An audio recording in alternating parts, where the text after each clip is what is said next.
जय हिंद। स्वागत है आप सभी का एक बार फिर से सॉफ्ट स्टडी यूट्यूब चैनल में। मैं सौरभ एक बार फिर से आपके साथ हूं बाल विकास एवं शिक्षा शास्त्र के इस 10 इंपॉर्टेंट क्वेश्चंस की वीडियो को लेकर। तो दोस्तों यहां पर 10 क्वेश्चंस को कवर करेंगे। 10 में से जितने क्वेश्चन आपके सही होते हैं ये आपको कमेंट बॉक्स में कमेंट करना है और ये सभी क्वेश्चन मोस्ट इंपॉर्टेंट हैं आपके एग्जाम की दृष्टि से। तो सभी क्वेश्चंस को ध्यान से देखें, सीखें और समझें और वीडियो को शुरू से लेकर अंत तक पूरा देखें। तो उम्मीद है कि आपको यह वीडियो पसंद आएगी। वीडियो पसंद आए तो लाइक करें, शेयर करें। चैनल पर नए हैं तो हमारे यूट्यूब चैनल को सब्सक्राइब करके ऑल बेल नोटिफिकेशन को प्रेस करें ताकि यहाँ पर अपलोड की गई प्रत्येक वीडियो की नोटिफिकेशन आपको सबसे पहले मिल जाए।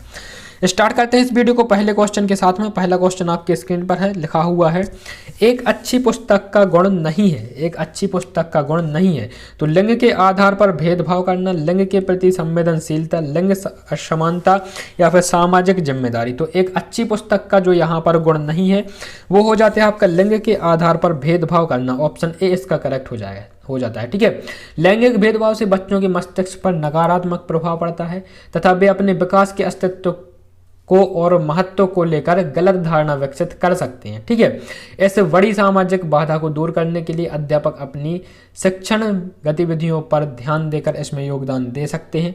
तो यहाँ पर ऑप्शन ए है, लिंग के आधार पर भेदभाव किसी भी पुस्तक में या फिर किसी भी कक्षा में अच्छा नहीं होता है और ये एक अच्छी पुस्तक का गुण नहीं है। ठीक है, चलते हैं नेक्स्ट क्वेश्चन की तरफ। क्वेश्चन नंबर 2 आपकी स्क्रीन पर लिखा हुआ है, बच्चे में नैतिक मूल्य का विकास करने का सबसे अच्छा तरीका क्या है। बच्चे में नैतिक मूल्य का विकास करने का सबसे अच्छा तरीका क्या है। तो यहाँ पर जो ऑप्शन दिए गए हैं, ऑप्शन ए है सुबह की सभी नैतिक बातों पर भाषण देना, विद्यार्थियों के लिए एक पारिस्थितिक सृजित करना और उनके निर्णय लेने को कहना, शिक्षकों और वयस्कों द्वारा नैतिक मूल्यों का उदाहरण पेश करना या फिर विद्यार्थियों को नैतिक और अनैतिक के बारे में अंतर बताना। ठीक है, तो यहाँ पर जो करेक्ट आंसर हो जाएगा बच्चों के नैतिक मूल्यों के विकास के लिए जो सबसे अच्छा तरीका है वो हो जाता है शिक्षकों और वयस्कों द्वारा नैतिक मूल्यों के उदाहरण या फिर अवलोकन के द्वारा इनको नैतिक मूल्यों की शिक्षा दी जाना। ठीक है, यदि कोई कार्य अवलोकन के द्वारा किया जाता है तो वह अन्य अधिगम से या फिर अन्य प्रकारों से यह बेहतर हो सकता है जिसे हम व्याख्या के दौरान जो समझा जा सकता है उससे अच्छा होता है कि उसे उदाहरणों के द्वारा समझा जाए। ठीक है, तो ऑप्शन सी इसका करेक्ट हो जाएगा, शिक्षक और वयस्कों के द्वारा नैतिक मूल्यों का उदाहरण पेश करने से और भी अच्छे तरीके से उनके नैतिक विकास को किया जा सकता है। ऑप्शन 3 जो है यहाँ पर नेक्स्ट क्वेश्चन 3 आपकी स्क्रीन पर लिखा हुआ है,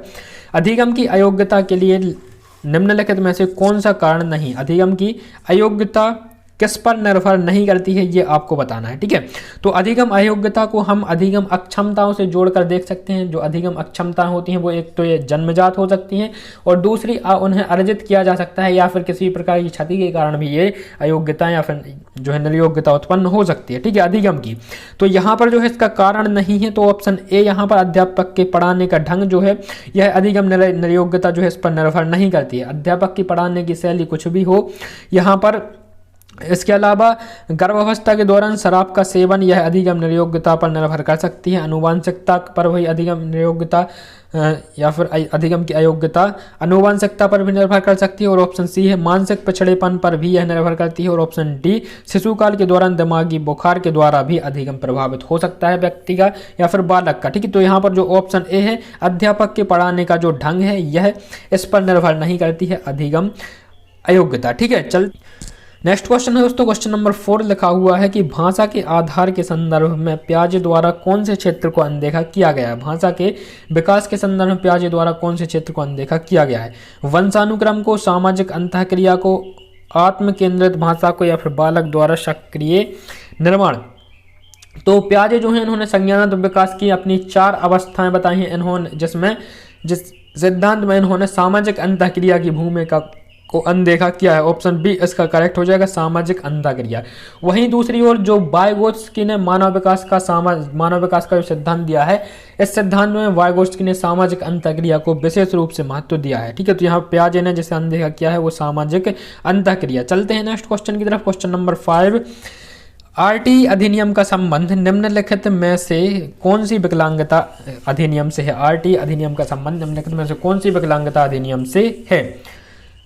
तो यहाँ पर ऑप्शन है विकलांगता अधिनियम 1996, विकलांगता के आधार पर भेदभाव अधिनियम 2010, विकलांगता के आधार पर भेदभाव अधिनियम 1995 या विकलांगता अधिनियम 2005। तो इसका जो करेक्ट आंसर हो जाता है ऑप्शन ए।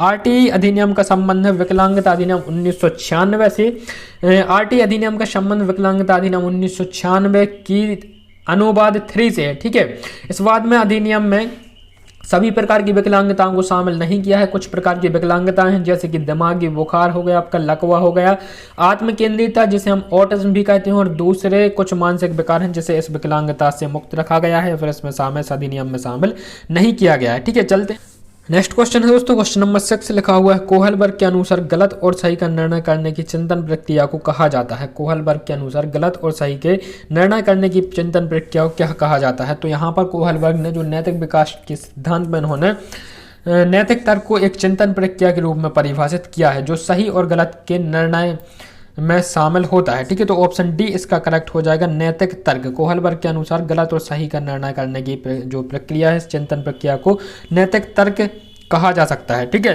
नेक्स्ट क्वेश्चन की तरफ चलते हैं। क्वेश्चन नंबर 7 आपकी स्क्रीन पर पुनर्विलन का सिद्धांत किससे संबंधित है?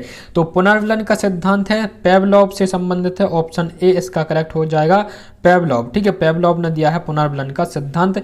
बढ़ते हैं नेक्स्ट क्वेश्चन की तरफ, क्वेश्चन नंबर 8। और यहाँ तक जितने क्वेश्चन आपके सही हो रहे हैं वो आपको नोट करते हुए चलना है और कमेंट बॉक्स में कमेंट भी करना है। ठीक है, तो बाल केंद्रित शिक्षा में बच्चे खालिस्तान से सीखते हैं। बाल केंद्रित शिक्षा में बच्चे खालिस्तान से सीखते हैं, समूह में सीखते हैं, व्यक्तिगत रूप से सीखते हैं, माता पिता से सीखते हैं, यहाँ पर समूह और व्यक्तिगत दोनों रूप से सीखते हैं। तो बाल केंद्रित शिक्षा जो होती है इसमें जो बच्चे होते हैं यह व्यक्तिगत रूप से सीखते हैं, क्योंकि बाल केंद्रित शिक्षा का मानना है कि बच्चों के लिए अधिगम एक स्वाभाविक प्रक्रिया है। दूसरे शब्दों में कहें तो यह बालक के दैनिक गतिविधियों से यहाँ पर बालक सीख सकते हैं, जिससे में बालक का सही विकास होता है। तो ऑप्शन बी है जो व्यक्तिगत रूप से सीखते हैं बाल केंद्रित शिक्षा में। नेक्स्ट क्वेश्चन है क्वेश्चन नंबर 9, किस प्रकार का अधिगम विद्यार्थियों की आवश्यकताओं, रुचियों तथा सीखने की शैली पर केंद्रित होता है? ठीक है, तो बाल केंद्रित अधिगम, यहाँ पर ऑप्शन सी करेक्ट हो जाएगा। बाल केंद्रित अधिगम विद्यार्थियों की आवश्यकताओं, उनकी रुचियों पर और उनके सीखने के तौर तरीकों पर, उनकी शैलियों पर केंद्रित होता है। ठीक है, नेक्स्ट और इस वीडियो का अंतिम क्वेश्चन है, लिखा हुआ है किशोर किससे संबंधित आवश्यकताओं को पूरा करने के लिए मित्र मंडली के दबाव में रहते हैं?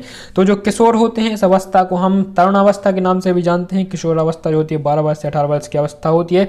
इस अवस्था में जो बच्चे होते हैं इनका अपने आयु वर्ग के बच्चों की तरफ रुझान बढ़ता है। और तो इसका जो सही आंसर हो जाएगा ऑप्शन ए, संबद्धता। जो संबद्धता है इससे संबंधित आवश्यकताओं को पूरा करने के लिए अपने मित्र मंडली के दबाव में रहते हैं। ठीक है, तो ये था दोस्तों इस वीडियो का अंतिम क्वेश्चन। उत्तरमाला भी यहाँ पर दी हुई है। इस वीडियो के PDF यदि आप डाउनलोड करना चाहते हैं तो यहाँ पर हमारे टेलीग्राम ग्रुप पर आप सर्च करेंगे सॉफ्ट स्टडी, तो वहाँ पर आपको हमारा ग्रुप मिल जाएगा, जिसे आप वहाँ पर सब्सक्राइब करके चैनल को सब्सक्राइब कर सभी PDF को बिल्कुल मुफ्त में डाउनलोड कर सकते हैं। मुलाकात होगी आपसे नेक्स्ट वीडियो में। वीडियो को लाइक करें, अपने जितने भी आंसर सही हुए हैं कमेंट बॉक्स में जरूर बताएं। तब तक के लिए नमस्कार, जय हिंद, वंदे मातरम।